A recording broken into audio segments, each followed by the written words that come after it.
SMT Nation, we are back. Nation, this piece of news here coming out of T-Mobile's pretty messy.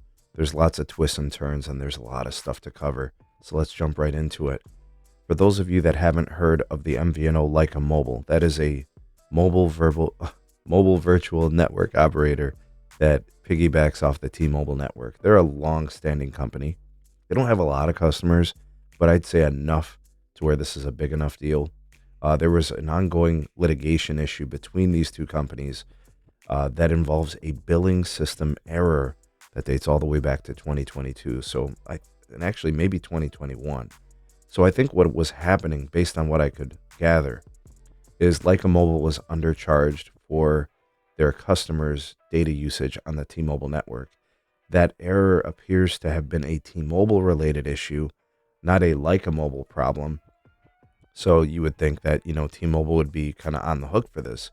But I think what they were trying to do is they were trying to bill LycaMobile for the error. So getting the correct amount of data usage and then billing them for it after the fact. Well, unfortunately, it doesn't really work that way. That's probably your problem, T-Mobile. So you really shouldn't be trying to, put this on LycaMobile like it's their fault. So I think as a business, you just kind of have to eat that and just kind of move on with it, right? But they made it a thing. And I think what it did is it created a little bit of an issue between the two companies. And it really made things contentious between, the two companies in an MVNO agreement. So in a filing to the FCC, LycaMobile is accusing T-Mobile of withholding important technology from the U.S. unit. And they followed up by urging the FCC to block T-Mobile's purchase of Mint Mobile, which obviously didn't work. It still happened. But like I said, this has gotten pretty messy. And for the most part, I think they're just kind of moving on. It looks like LycaMobile has, I would say, settled with T-Mobile on this issue. I think they're just moving on from the whole thing. There's going to be some wiggle room, in terms of time frame. But LycaMobile is leaving T-Mobile. They don't have a future with T-Mobile or the T-Mobile network.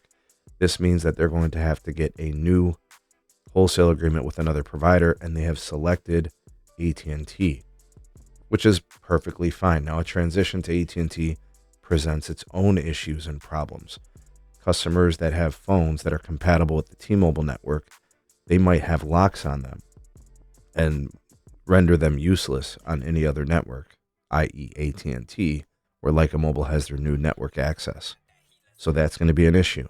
So there's compatibility issues, there's phone lock issues, there's SIM card issues, right? Customers are going to need new SIMs. And we know that all these things create problems for customers who can be unresponsive, who choose not to look at their notifications or emails or text messages from the carrier or whatever the case may be. So this video tells us a couple of things, right? This article from Dana, I'll be sure to link it for you guys in the description. And of course, other ways to support us can be found there as well. Like and share our videos if you want to help people out. And don't forget to subscribe if you're new here and hit the notification bell.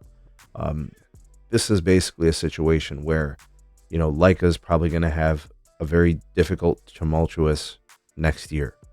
T-Mobile's moving on from this. Doesn't really seem like they want to play ball with the MVNOs too much. And I don't know, you could question the way they handled this. I think that's valid. But LycaMobile has settled with AT&T. It's going to be messy, dirty, complicated.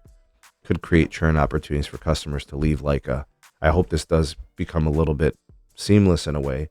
Customers can respond to this and get taken care of so they can move on. But I also hope that the AT&T network is good for those folks in those places where they've decided to go with Lyca, knowing they had T-Mobile network access. Anyways, what's your take on all this? Drop me a line.